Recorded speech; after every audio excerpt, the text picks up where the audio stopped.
Баягыда баягы әліппе алқабында сөздер қаласы деген керемет ел болыпты. Бұл елдің бәрі сөйлейді, күледі, тіпті әріптері бебе билейді екен.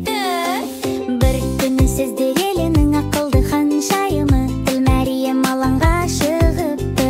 Ол бүгін барлық әріптерді жинап алып, қымбат әріптермен буындар.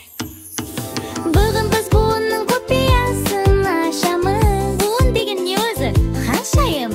Буын сөздің жүрегі.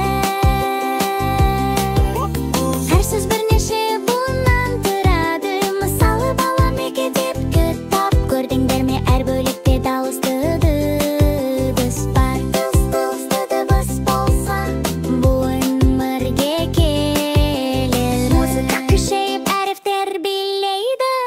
Ал енді ойын айық. Мен сөз айтамын, сендер буынға бөліңдер. Кеттік, бірінші сөз алма. Екі буын, дұрыс ал енді қалам. Тағы да екі буын. Ал мынау ше, мектеп. Екі буын, өте жақсы. Біз бұндарды танысақ, сөзді дұрыс айта аламыз. Сонда сөйлемдер әуе сияқты әдемі шығады.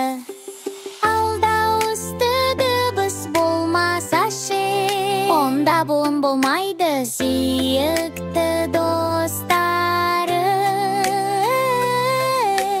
Дауысты дыбыстар сөздің әні, бұндар оның ырғағын.